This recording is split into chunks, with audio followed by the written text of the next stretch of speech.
Hi, the purpose of this video is to share some myofascial release techniques with you. And I'm going to try to do it without an anatomy lesson. So I've got two options. I have a foam roller, and I also have two myofascial release balls that are official balls that you can purchase. However, if you have tennis balls, those are perfectly adequate. All right, and so this video is going to be, I'm going to do essentially my whole body standing at a wall, and there'll be a separate video for some supine work. So if I'm standing at the wall, and I first might want to get into my my trapezius and the muscles that are up at the top of my shoulders. So I'm going to start with a ball, and I'm going to sort of place it in the place of interest, and then put the ball between me and the wall, and then I'm in control. You can sort of see me moving. I'm in control of how much pressure I'm putting on that ball, and therefore how much pressure I'm putting on my muscles and my fascia, and I'm just kind of rolling around. Now I can tell from your angle that you don't see the ball behind me, and that's okay, but you can see that I'm rolling around on an object. So I'm rolling around on that ball. And I've just got one, so I'm concentrating on this right side of my body at the moment. And I'm staying off of bone, being on muscle and fascia, and I'm paying attention to sensation and how I feel. And so I can tell that if I want to go a little bit lower, that's a stronger sensation for me. And so therefore relieving. We do myofascial release to hydrate the tissues, which helps us with a range of motion and flexibility. And we do myofascial release to encourage the collagen fibers to reorganize if they've gotten unorganized because of an injury. So I'm just kind of lowering it a little bit further down and just going and just finding muscles, finding tissues, and finding what feels good. Again, I could teach a whole anatomy lesson, but that seems less helpful than just encouraging this kind of exploration.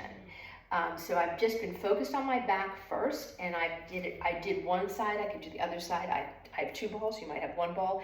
There's reasons why we want two balls. And then so I was kind of doing just doing everything in this kind of upper part of my back.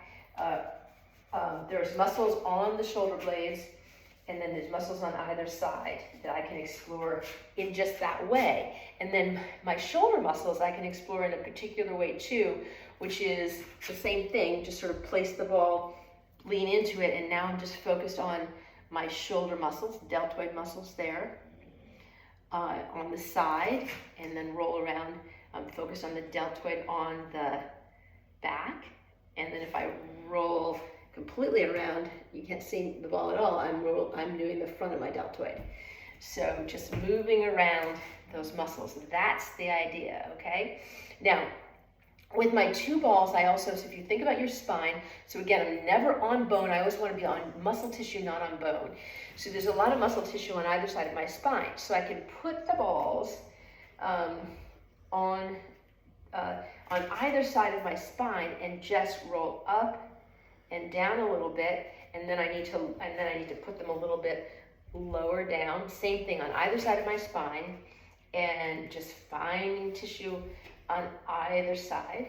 And you might have an equal amount of sensation on both sides of your spine, or there might be imbalances in your body, so that there's a stronger sensation on one side versus the other side. Just explore. So I'm going to take it all the way down.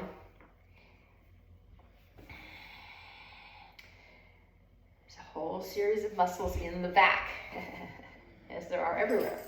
All right, good. And you can just, so now I'm pretty low down. Good. And so whole spine, and then got all this great tissue in here, so I can put the balls on the bullseye, and then lean in and just kind of roll around in a few different directions. So I can go up and down. I can go side to side. And just feel whatever I feel in those tissues. And then with the hips, same thing. I can roll around and explore side and back and front of my hip. Again, using my body weight into the wall, which is less intense than it will be when we go down and we work supine, all right, which we're gonna do next. I can work IT band against a wall. I can work the muscles around, getting closer to my knee. I get a fair amount of sensation. This is my weaker knee, so I get a lot of sensation here. This is really useful thing for me to do.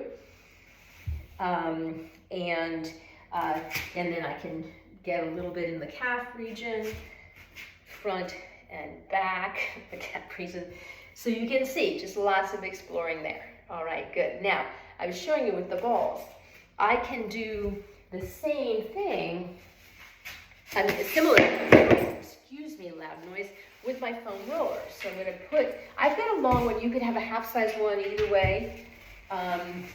And so same thing, I'm just going to come in here, same thing, I'm going to start fairly high and do some rolling and then let it come down, and do some rolling and come down, etc. All the way down, all the way down, get into the glutes, a little, and kind of get into the hamstrings, a little less effective there. All right, great. That was all of that at the wall. The next video will take us down on the ground.